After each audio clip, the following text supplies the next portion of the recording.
Magandang oras mga kababayan, mga ka-Golden Boy. Nako, paktay na dito si Chis Escudero. Kasi ang UP College of Law lecturer ng Constitutional Law na walang iba kundi si Tony Labinya ay nagsalita na at pumalag. At hindi lang yan, merong 100 ka-professors ng UP College of Law na gumagawa na ngayon ng sulat para ipadala sa Senado sa head of the Senate. Walang iba kundi si Chis Escudero. Kaya lagot sila dito dahil UP College of Law na yan 101 kasama si Tony Labinya sa signatories ng sulat na yon na madaliin ang paglilitis at ipagpatuloy ang impeachment kontra kay BP Sara. Well, para sa mga detalye, narito ang ulat galing sa ANC Digital News TV. Attorney Lavinia, the open letter from the UP College of Law gave out 3 salient points. It discussed very clearly why the Senate should hold the impeachment trial against Vice President Sara Duterte immediately. For the benefit of our viewers who have yet to see a copy of that open letter, it talked about the speedy disposition of cases, the right of the Vice President to a speedy trial. It also answered the question on why the Senate can continue to tackle the impeachment case beyond the 19th Congress, and the essence basically of impeachment and holding public officials accountable. Attorney Lavinia, as of 10 a.m. of June 5, about 100 faculty members of the University of the Philippines College of Law signed an open letter for the Senate to start impeachment proceedings. Tell us, what prompted you and your colleagues in the UP College of Law to come out with this letter for the Senate?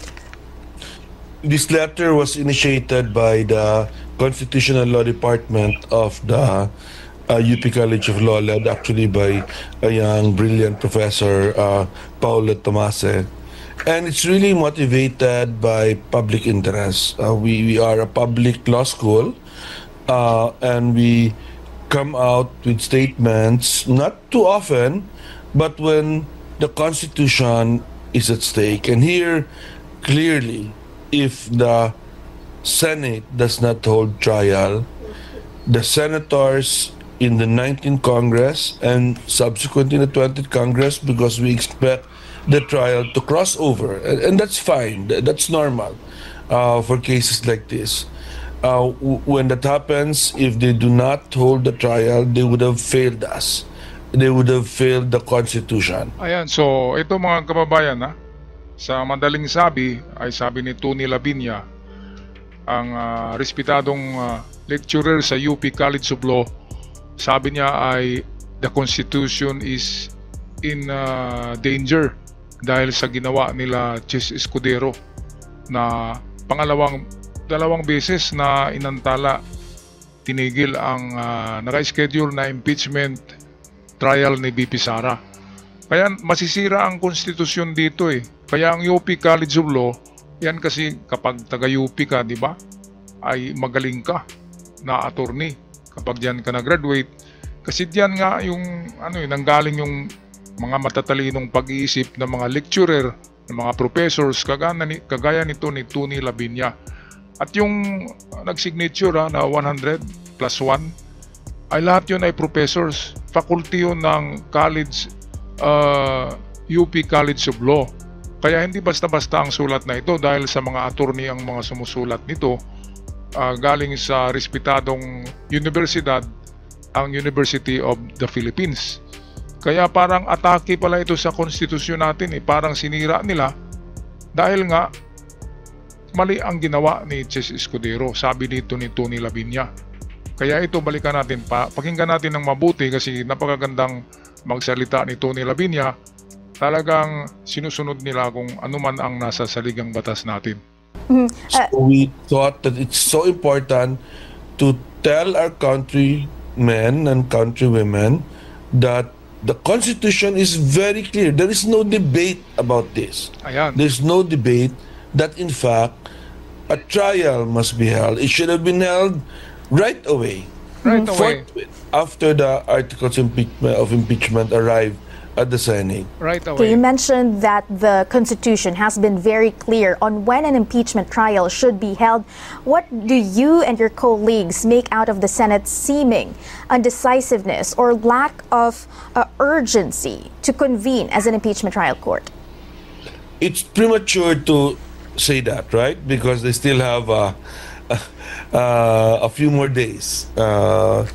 Today is a holiday, so but they have Monday through Wednesday to convene. It is sad because I actually really like Senator Jesus Escudero, the Senate President, that he is one of our colleagues. Actually, he's a graduate for us, and I think at some point he also taught with us. So we do respect Senate President Jesus Escudero, but he's wrong on this in delaying the trial. But I haven't given up hope. I believe now that the people's voice is very strong, that they will all decide.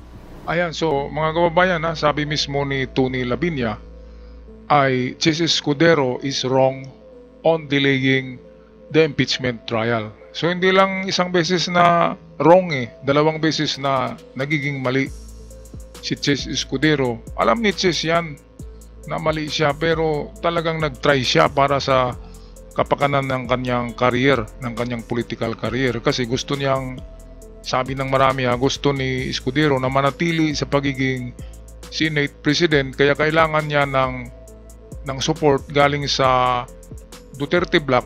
Yang Duterte Block na yan sila sila Bato, Bongo, Amy Marcos, lahat ng mga Duterte yan, Ruben Padilla. Kasi kailangan ni Jesus Escudero ng 13 kaboto, sobra ng kalahati yan, 24 lahat So kapag merong boto siya na 13, manatili siya sa pagiging Senate President. Kaya ito yung kanyang laro ngayon, parang kaliwa kanan,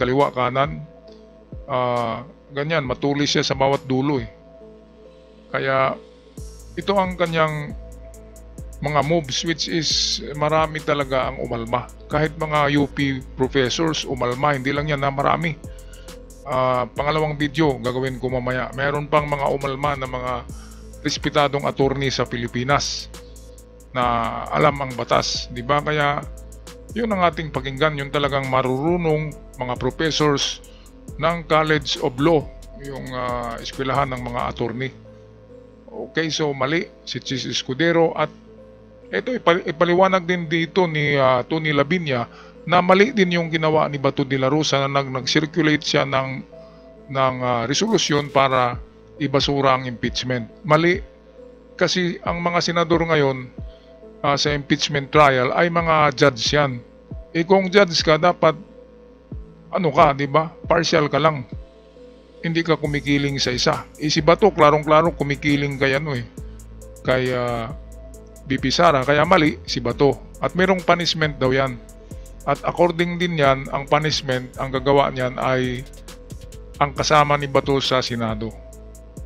So kung majority ay PBBM, pwede silang gumawa ng penalty or punishment kay Bato sa ginawa niyang pag-circulate nitong resolution, which is mali nga dahil dapat nga hindi sila one-sided.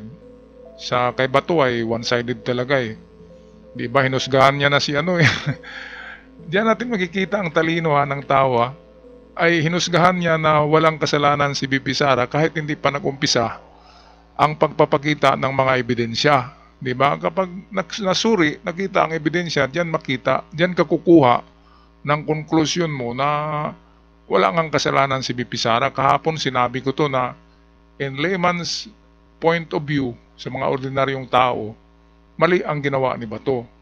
Dahil nga, bakit sabihin mo kaagad na ibasura, hindi pa nga naipakita ang mga ebidensya ng dalawang grupo. Di ba, yung depensa na grupo at yung opensa na grupo. Ngayon,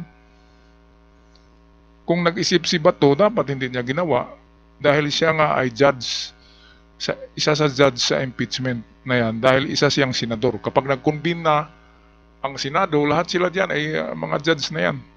Kaya dapat ah, partial lang ang kanilang ano, 'di ba? Neutral lang sila, hindi yung meron kinikilingan. Alright, balik tayo kay Tony Lavinia. There will be a majority. Surely, we will have 12 men and women of integrity in the Senate who will decide to begin the trial forthwith next week. And 12 only because there's only 22 senators right now because Senator Angara had resigned. And in the next Senate, they need to confirm the continuation of the trial. You only need 13. We don't have to count the votes right now for conviction. That's not necessary. We just need to have a trial for accountability. The trial itself is an accountability mechanism. And you mentioned that it is quite premature to judge on whether or not the Senate would actually decide to convene as an impeachment trial court, but several camps are already complaining about the supposed delay in the Senate. Some say that this should have started on June 2 when the Senate reconvened after the elections. What's your take on that? What are the discussions within the faculty members of the UP College of Law? Well, yes, there's a delay. That's for sure already. In fact, it's not June 2. It should have started before the recess in the election campaign. On the day that they received it, they should have convened as an impeachment court. So at least while the recess is going on, you can have the different motions. The pre-trial, the motions for dismissal, all of that could have been dealt with at that stage. Ayan, so mali pa rin ang Senado dahil sa recess ay nandoon si Robin Padilla sa dahig. Nag-ano-ano lang doon, nagliwaliw. Sabi ni Tony Lavinia ay kapag ganito na naumpisa ng impeachment, naipasa na yung articles, di ba, tinanggap na, pinirmahan na ng Senado, ay forthwith to proceed. Ibig sabihin, speedy trial na kaagad, umpisahan na kahit na mayroong recess, ay gagawin pala nila ang kanilang ano doon, mga dapat gawin kahit recess. Kaya ito ang ano iniiwasan ng Senado kasi gusto nila lahat magbakasyon sa recess. Kaya yan ang nangyari. Pinatagal-tagal nila ang impeachment which is against the law of the Constitution kasi speedy trial nga ang impeachment, forthwith proceed, walang delay. Ibig sabihin walang pahinga. Walang recess kasi naumpisahan tapos pinutol. Sabi nga ni Hontiveros, nagdribble pa ng bola, hindi naman i-shoot, di ba? Kahit nga daw sabi, mabuti pa si Hontiveros, alam niya ang speedy trial kahit nga daw sa basketball ay merong shot clock, di ba? Yung merong oras ang ang bawat quarter sa basketball. Kaya ganun din sa Senado, dapat may time frame yan. Hindi yung basta-basta na lang na i-postpone, andin tigil muna, andin patuloy na naman. Sayang ang binabayad ng taong bayan sa mga senador na yan. Ang dali-dali lang ng trabaho, di ba? Uupo lang tapos magkwentuhan lang, pera na. Tayo dito kayod ng kayod para makapagbayad ng taxes. Sila, saan ba yung taxes nila pumunta? Baka walang tax ang mga ito Baka exempted ang mga yan. Taxes kasi natin ang pera natin ang sinisweldo diyan sa kanila. Ngayon hindi sila magtrabaho para sa taong bayan. Accountability ng isang magnanakaw sa gobyerno ay dapat talaga habulin dahil milyones na Pilipino ang nagbigay ng tax sa gobyerno para isweldo, para gawing mga proyekto, babalik as kapakanan para sa mga mamamayan. Yan ang ng taxes natin. Hindi yung ibig sabihin nagbigay tayo ng tax ay mapunta kaagad yun sa bulsa nila. May sweldo pa nga sila tapos ibulsa pa yung taxes natin, napakawalang hiya. Di ba mga kababayan, sa tingin nyo? Kapag hindi natuloy ang na to, June 11, itagaan nyo sa bato. Kapag hindi yan natuloy, anong gagawin nyo? Anong gagawin natin diyan sa Metro Manila, sa NCR? Alam nyo na ang gagawin nyo. Dumaan lang kayo doon sa Senado, sa Senate House at tingnan nyo kung meron ng maraming tao doon na nagdadala ng placard. Kapag ganun, ay tumigil muna kayo doon at makihalubilo. Kasi yun na yun. talagang umpisa na yan. Marami ang nagsabi na talagang sasama sila sa mga rally na yan. Alright, tapusin na natin ang video courtesy ng ANC Digital News with UP Professor Lecturer ng Constitutional Law, walang iba kundi si Tony Labina. So surely there is a delay. That's but having said that, we wouldn't have issued a statement to ask that the trial begin if we did not believe that it can still be done. It can still be done. And it doesn't matter that it cannot be finished by the Senate of the 19th Congress because it can cross over. That's another important point we make in our statement, that it can cross over into the 20th century, 20th Congress without any difficulty. Ayan, so yung sinabi ni Tolentino na hindi mag-crossover ang impeachment trial from 19th Congress to 20th Congress, mali. Nagtaka nga ako, sabi nila attorney si Tolentino, di ba? Pero hindi niya alam eh. Ito nga, lecturer ito ng UP College of Law, matalino at respetado. Nagsabi na it will cross. Pwedeng makapunta or maipasa sa 28th Congress ang mga ginagawa ng Kongreso at Senado sa 19th Congress. Kaya patuloy pa rin ang impeachment 19th Congress to 20th Congress. Patuloy pa rin yan kahit sino ang mga nakaupo diyan na bago ay kasama na rin sila diyan sa impeachment na yan as judge para sa impeachment trial ng mga mandarambong na mga opisyalis ng gobyerno. Kaya dapat nga, sabi ni Luke Spiritu, na dapat talaga mayroong example, mayroong ehemplo na bibitain para hindi na mapamarisan pa, hindi aidolin. Pero kung pakawalan yan, ay marami ang marami ang gagaya kasi makikita nila na pwede pala makalusot ang mga mandarambong. Kaya marami pa rin ang magnanakaw sa gobyerno. Pero kung meron ng isa na mabigyan ng death penalty, kaya ibalik dapat yung death penalty. Kapag merong ganun, ay magdahan-dahan ang mga yan. Ano sa palagay nyo mga kababayan? O, di ba? Kaya umaksyon na. At dapat makisama tayo dito kung ano man ang mangyayari kapag hindi matuloy itong impeachment trial. Dapat ang huhusga dyan ay taong bayan na.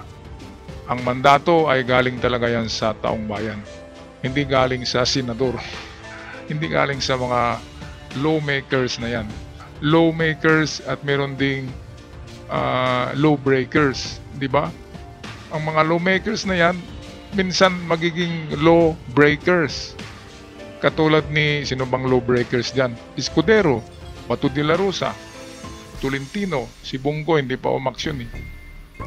Alright, so mga kababayan, pag-comment na lang sa ating comment section ang inyong saloobin. Ako'y magpaalam na at huwag kalimutan mag-subscribe sa ating channel kung kayo'y bago pa lamang. God bless the Philippines!